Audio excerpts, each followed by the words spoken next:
कालू कौवा, गोरी कौवी और उनका बेटा जग्गू कौवा अपने घर में बैठे हुए थे। जग्गू के मम्मा पापा जग्गू से बहुत प्यार करते थे। पापा, कल मैं आपके साथ सोया था और आज मैं मम्मा के साथ सोऊंगा। आजा आजा मेरे प्यारे बेटे, मेरे पास आ जाओ। मम्मा, कल मैं मीठा फल खाऊंगा। मीठा फल? मैं कल अपने बेटे के लिए 2 मीठे फल लेकर आऊंगा। ऐसे गोरी कौवी और कालू कौवा अपने बेटे की हर इच्छा पूरी करते।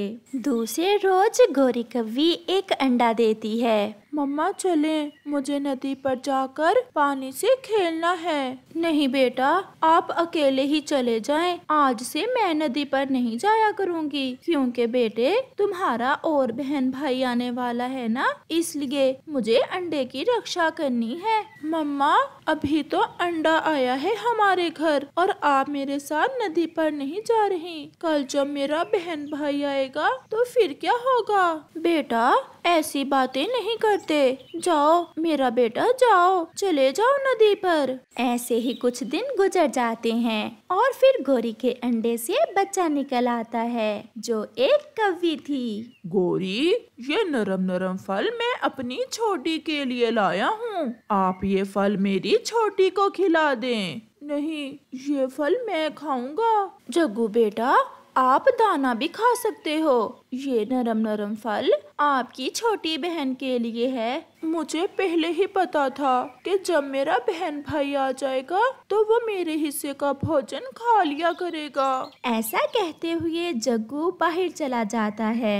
ये जग्गू न जाने ऐसा क्यों सोचता है। अभी छोटा है ना जग्गू भी, वो समझ रहा है कि हम अब छोटी से प्यार करेंगे और उसे प्यार नहीं करेंगे। जग्गू, क्या हुआ? तुम ऐसे रो क्यों रहे हो? जब से मेरी बहन आई है, मम्मा पापा अच्छे अच्छे फल बहन को देते हैं। पहले नरम नरम फल मैं खाया करता था। ये भी कोई रोने वाली बात है? बेटा, आपके मम्मा पापा आपके लिए भी फल ले आएंगे। नहीं, मुझे नहीं चाहिए। मैं खुद ही अपने लिए भोजन ढूंढ लूंगा। ऐसे ही दिन गुजरते गए और जग्गू कौवा अपनी छोटी बहन से कभी भी प्यार से बात ना करता। वो तो उसे देखकर भी राजी ना था। मम्मा, आज मैं आपके साथ लेटूंगा। बेटा, बहना अभी छोटी है, आप अपने पापा के साथ सो जाएं। मेरे पास आ जाओ मेरे बेटे। नहीं, मैं नहीं पापा के साथ सोऊंगा। मैं अकेला ही लेट जाता हूँ और आप प्यार करें अपनी बेटी से। दूसरे रोज गोरी और कालू जग्गू से कहते हैं, जग्गू बेटा, हम पहाड़ों पर जा रहे हैं। आप अपनी बहन के पास ही घर पर रहना और हाँ, बाहर न जाना। फिर गोरी कौवी और कालू कौवा पहाड़ों पर चले जाते हैं। पहले नरम नरम फल मैं खाता था और अब सब इसके लिए पहले मम्मा के साथ मैं सोता था और अब मुझे अकेले ही सोना पड़ता है।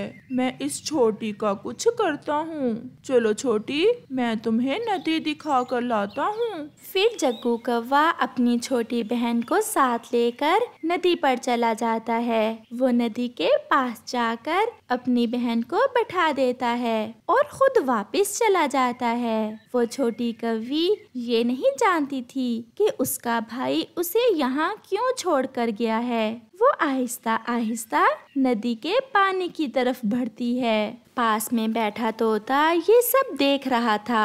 वो तुरंत छोटी कौवी के पास जाता है। रुको बेटा, आगे न जाना, आप पानी में डूब जाओगी। आपका भाई आपको यहाँ क्यों छोड़ गया है? ये तो मुझे नहीं पता अंकल। फिर तोता छोटी कौवी को साथ लेकर उसके घर जाता है। जग्गू बेटा, सच बताओ, कहाँ है आपकी बहन? जग्गू बेटा, झूठ ना बोलो, सच बताओ। मुझे नहीं पता, मैं तो नदी पर गया हुआ था। फिर तोता छोटी कौवी को साथ लेकर वहाँ आ जाता है। जग्गू बेटा, आप अपनी छोटी सी बहन को नदी पर क्यों छोड़ आए थे? ये नदी के पानी में डूबने ही वाली थी कि मैंने देख लिया। मेरी बेटी, तोते भैया, आपका बहुत बहुत धन्यवाद जो आपने मेरी बेटी को बचा लिया। जग्गू, मेरे बेटे, जब बच्चे छोटे होते हैं तो उन्हें मम्मा पापा के प्यार की ज्यादा जरूरत होती है। इसका मतलब ये नहीं कि हम आपसे प्यार नहीं करते। जग्गू बेटा, जब आप छोटे थे तो हमारा सारा प्यार आपको मिलता था और आप अब बड़े हो गए हो। ऐसे ही छोटी कौन सा छोटी ही रहेगी, ये भी बड़ी हो जाएगी और हम सब मिलकर बाहर जाया करेंगे, खेला करेंगे। मम्मा पापा सॉरी, ये तो मैंने सोचा ही नहीं कि छोटी भी तो बड़ी हो जाएगी। आज के बाद मैं छोटी से प्यार करूँगा। फिर उस दिन के बाद जग्गू अपनी बहन से प्यार करने लगता है कि पत्नी गौरी कव्वी हर समय किसी न किसी शरारत में लगी रहती। उसका पति कालू उसे समझाता रहता। कल मुझे बुलबुल मिली थी और उसने मुझे बताया कि तुमने उसकी आंखों में लाल मिर्ची डाली है। वो रो रही थी। गौरी बाज आ जाओ, ऐसी शरारतें कभी कभी महंगी भी पड़ जाती हैं। चल चल काम कर अपना, मुझे ऐसे दूसरे पक्षियों को तंग करने में बहुत मजा आता है। जब कोई बराबर का मिल गया ना, फिर तुम्हें अच्छे से पता चल जाएगा। रोज की तरह गौरी कव्वी फिर किसी शरारत के मूड में उड़ती हुई जा रही थी। वो एक पेड़ की डाल पर बैठ जाती है। क्या करूं, आज किसे तंग करूं? वो ऐसा सोच रही थी कि वहाँ तोता आ जाता है। तो आज तोते को उल्लू बनाती हूँ। तोते, मेरे हरे मिट्ठू तोते, तुम बहुत अच्छे तोते हो।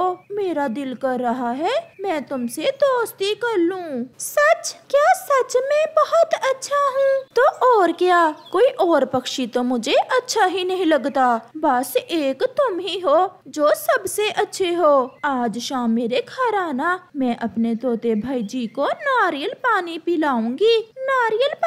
नारियल पानी तो मुझे बहुत पसंद है। मेरी माँ कल मेरे लिए ढेर सारे नारियल लाई थी। शाम को जल्दी आ जाना। फिर क्या था, गौरी कव्वी घर जाकर करेले का जूस निकालती है और उसे एक खाली नारियल में डाल देती है। तोता भी नारियल पानी पीने के शौक में कुछ पहले ही आ जाता है। आ गया मेरा हरा भाई जी। गौरी, नारियल पानी कहाँ है? मैंने सुबह से पानी तक नहीं पिया। जल्दी से मुझे नारियल पानी दे दो। ले भाई तोते, मैंने अपने भाई जी के लिए नारियल पानी तैयार कर रखा है। तोता तुरंत वो नारियल उठाता है और एक बड़ा घूंट भरता है। छी छी, मर गया, मैं मर गया। गंदी गौरी, तुमने अच्छा नहीं किया मेरे साथ। इसमें तो करेले का रस डाल रखा है तुमने। उल्लू बनाया, बड़ा मजा आया।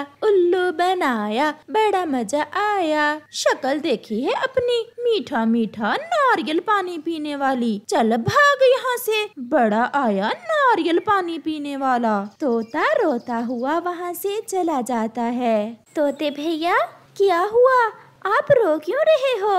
उस गौरी की बच्ची ने मुझे नारियल पानी की जगह करेले का रस पिला दिया। मेरा पेट जल रहा है। तोते भैया, आपको पता तो है कि गौरी हर समय हमें पागल बनाने के चक्कर में रहती है। फिर आप कैसे उसके जाल में फंस गए? वो दोनों ऐसे बातें करते हैं। दूसरे रोज बेचारी चिड़िया नदी के पास बैठी अपनी खिचड़ी बना रही थी। उड़ते उड़ते गौरी भी उस दिशा में आ जाती है। खिचड़ी खाएगी चिड़िया, और वो भी अकेले अकेले ही। मैं खिलाती हूँ इसे खिचड़ी। फिर गौरी चिड़िया की हंडिया से थोड़ा ऊपर जाकर खिचड़ी में पोटी कर देती है। ये तुमने क्या किया है?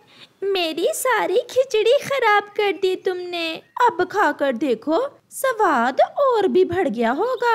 ऐसा कहते हुए गौरी वहाँ से भाग जाती है और चिड़िया बैठी रोती की रोती रह जाती है। चाचा जी, मुझे ऐसी गलेल दो जो दूर तक मार कर सके। इस गलेल की रबड़ बहुत अच्छी है और सीधा निशाना लगता है इस गलेल से। अब मैं देखूंगा कि वो गौरी मुझे कैसे तंग करती है। कबूतर बर्गर वाली दुकान से एक बर्गर लेता है और बड़े पेड़ पर बैठकर खाने लगता है। ये तो बर्गर की खुशबू है। कोई मेरे आसपास में बर्गर खा रहा है। मैं खिलाती हूँ उसे बर्गर। ये सोचकर गोरी खुशबू के पीछे पीछे उड़ती है और सीधी जाकर कबूतर से बर्गर छीनकर भागती है। कबूतर तो पूरी तैयारी में था। वो अपनी गुलेल चलाता है और हाय मर गई रे, हाय मर गई।